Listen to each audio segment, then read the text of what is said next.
Sebelum kita memulai membuat proposal skripsi, yang paling pertama harus diperhatikan adalah dalam pembuatan judul.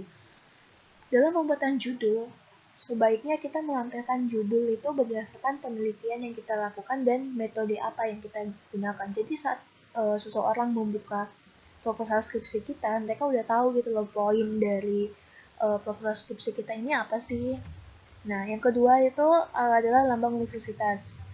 Ini biasanya merupakan lebih ke syarat ya, merupakan format dari beberapa skripsi yang ada di Indonesia. Terus yang selanjutnya adalah nama. Jangan lupain nama kamu sebagai bukti bahwa itu adalah proposal skripsi milik kamu. Terus yang selanjutnya adalah NIM dan detail universitas. Jadi sebaiknya ada NIM dan juga seperti penjelasan soal fakultas, program studi, dan universitas di mana teman-teman. Terus yang selanjutnya adalah kota dan tahun teman-teman ngelakuin penelitian tersebut. Oke, next ada daftar isi. Jadi dalam pembuatan proposal skripsi kita harus melampirkan daftar isi. Nah, daftar isi itu ada banyak. Yang pertama adalah daftar halaman. Terus yang selanjutnya adalah daftar tabel jika ada, daftar gambar jika ada, dan daftar lampiran jika ada. Nah, selanjutnya juga ada kata pengantar. Kata pengantar ini lebih ke kayak ucapan-ucapan rasa syukur terima kasih penulis setelah menyelesaikan proposal skripsinya. Nah, adapun terdiri dari ucapan syukur kepada Tuhan Yang Maha Esa, terus ada penjelasan tugas dan bantuan-bantuan yang didapatkan teman-teman. Mungkin cerita sedikit ya bagaimana proses teman-teman saat ngelakuin penelitian tersebut. Terus ada ucapan terima kasih kepada seseorang, mungkin saat ada yang dibantu atau kayak dapat dukungan dari orang tua, dari teman, dari doi atau gimana. Nah itu. Terus ada harapan dari penulis, harapan kamu sendiri setelah ini selesai apa, dan manfaat bagi pembaca setelah ngebaca proposal skripsi kamu. Oke, lanjut. Selanjutnya adalah ada bab 1, pendahuluan. Nah, pendahuluan itu ada latar belakang. Nah, latar belakang ini yang pertama emang berisi gambaran umum mengenai permasalahan yang menjadi alasan kamu untuk melakukan penelitian.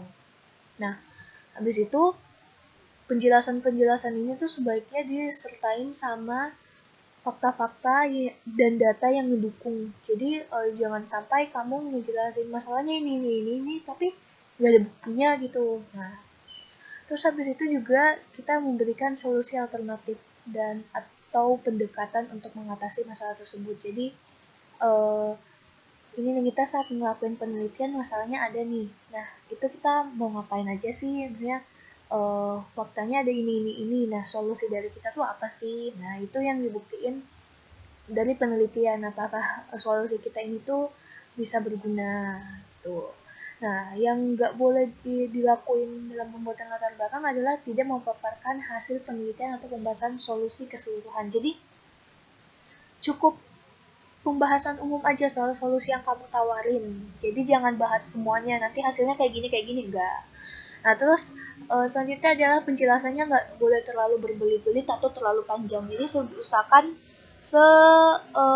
efektif mungkin dan gak terlalu panjang biar orang juga yang jelas to the point lah. Ini masalahnya ini, dia nawarin solusi ini gitu. Terus tidak membahas permasalahan pribadi yang tidak berdasarkan oleh data dan fakta yang ada. Misal nih kamu ngebilang bagaimana pengaruh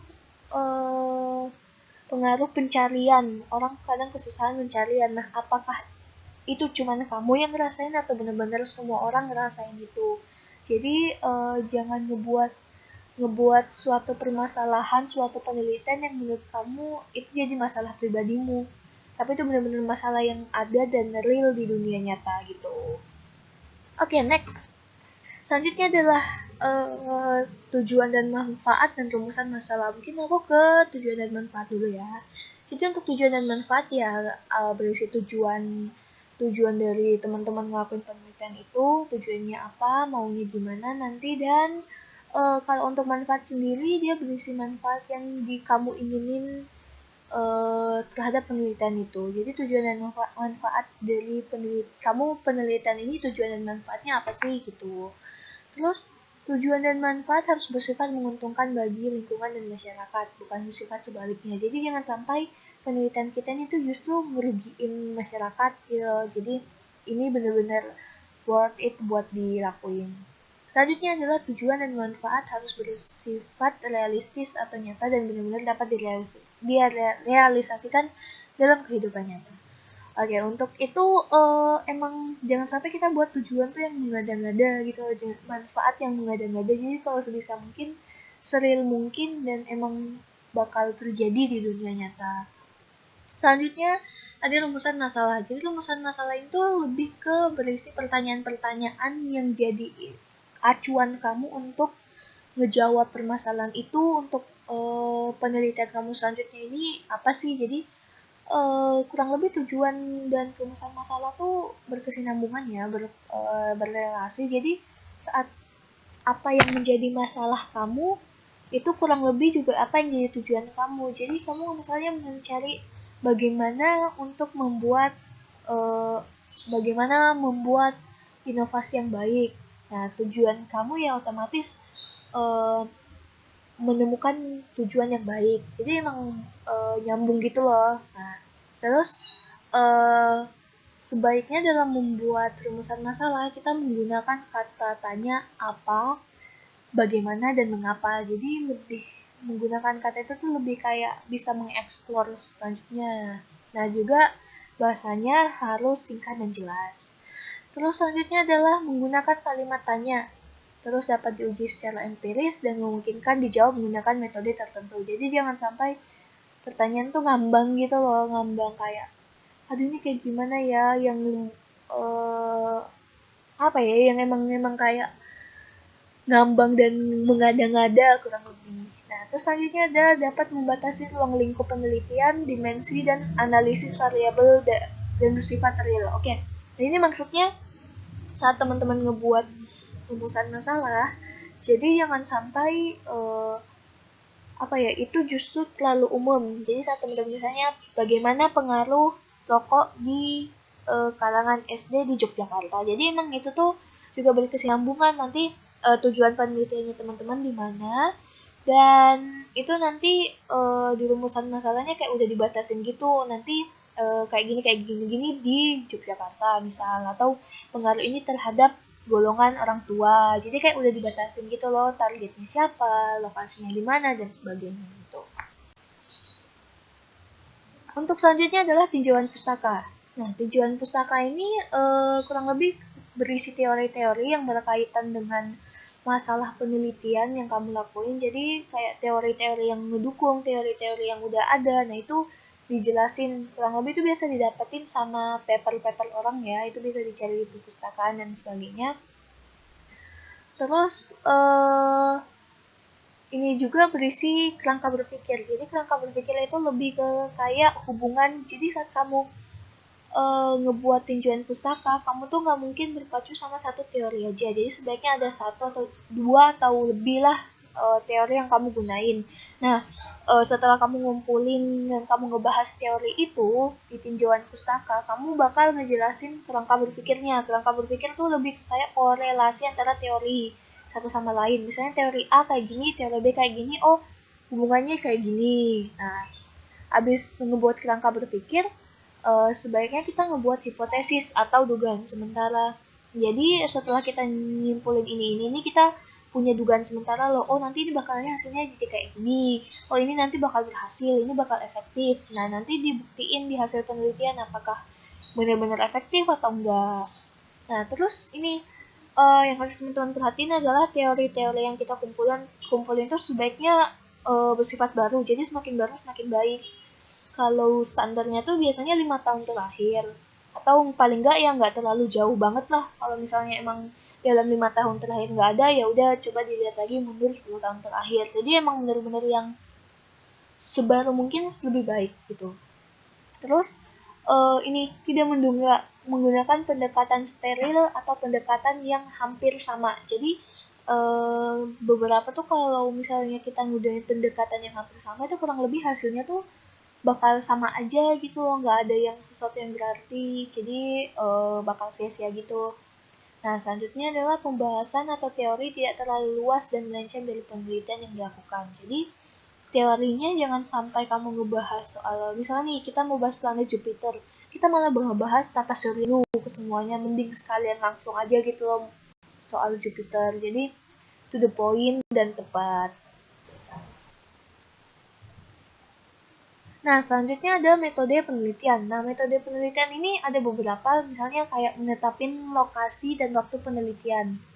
Nah, jadi saat kita juga nentuin lokasi, kita jangan semena-mena, oh aku mau ngadain penelitian gizi buruk di Yogyakarta. Nah, dilihat dulu apakah Yogyakarta itu emang yang punya standar gizi buruk yang parah atau gimana. Jadi emang kita tuh bakal nemuin data yang bakal ada gitu. Jangan sampai kita justru nentuin di Jogja tapi kita nggak nemuin apa-apa. Nah, kurang lebih kayak gitu. Terus selanjutnya ada memaparkan teknik pengumpulan data yang digunakan dalam penelitian. Jadi saat kita lakuin penelitian, kita pasti ngelakuin metode yang kita lakukan ya. Metode yang kita lakuin itu apa, terus caranya kayak gimana, apakah secara kuesioner atau pakai observasi atau pakai wawancara. Nah, semua itu dikumpulinnya sangat hati-hati, soalnya jangan sampai jangan sampai kita justru lalai di situ ya. Jadi kayak hasil yang kita dapat justru kurang atau malah nggak bisa dipertanggungjawabin. Jadi jangan sampai kita melakukan manipulasi juga, jangan sampai ngelakuin manipulasi terhadap hasil data yang kita temuin. Soalnya kalau gitu kita tuh nggak bakal bisa mempertanggungjawabkan penelitian kita gitu. Nah, terus selanjutnya itu ada teknik analisis data. Teknik analisis data itu berisi penjelasan-penjelasan atau cara kamu ngolah datanya. Jadi kamu udah netapin lokasi dan waktu nih. Habis itu kamu juga udah nentuin populasi, sampel, dan lain-lain. Terus udah nentuin, oh metode penelitian aku kayak gini. Terus aku juga udah ngumpulin pengumpulan datanya. Nah, data-data tersebut akhirnya dianalisis. Ini yang jadiin pedoman kita buat dapat kesimpulan, buat dapat hasil penelitian kita. Nah, yang harus diperhatikan selanjutnya adalah perangkaian metode penelitian tuh ini emang krusial banget ya, soalnya ini tuh jadi dasar kita buat melanjutin penelitian kita. Jadi sebisa mungkin kita harus benar-benar hati-hati, harus teliti, jangan sampai ada kesalahan dan itu bakal ngerugiin kita nantinya. Gitu. Nah, yang terakhir dalam pembuatan proposal skripsi ada daftar pustaka. Nah, daftar pustaka ini kurang lebih berisi daftar referensi yang kamu gunakan. Misalnya kamu nyari-nyarinya di Google atau di buku apa. Nah, terus juga berisi daftar teori yang tercantum. Jadi, teori yang kamu masukin di kajian teori itu juga dijelasin di daftar pustakanya. Yang terakhir ada ditulis sesuai ketentuan. Jadi, saat kita nulis daftar pustaka tuh nggak semena-mena. Jadi, kalau bisa emang sesuai urutan, entah itu yang nama dulu, terus judul, tahun diterbitin, penerbitnya siapa, terus penulisnya siapa dan sebagainya, itu benar-benar harus diperhatiin dan harus sesuai ketentuan, nggak semena-mena gitu. Oke, mungkin itu aja dari aku. Terima kasih banyak yang udah nonton video aku. Semoga aja video aku ini tuh bisa bermanfaat buat teman-teman yang nyari referensi gimana sih ngebuat proposal skripsi, dan mungkin aku juga bakal proposal skripsi secepatnya, amin. Terima kasih banyak, dan mungkin buat teman-teman yang nonton, good luck teman-teman, dan buat Pak Habib Mustafa selaku dosen metodologi penelitiannya, terima kasih banyak atas waktu dan ilmu yang diberikan satu semester ini. Semoga bermanfaat dan sampai jumpa teman-teman.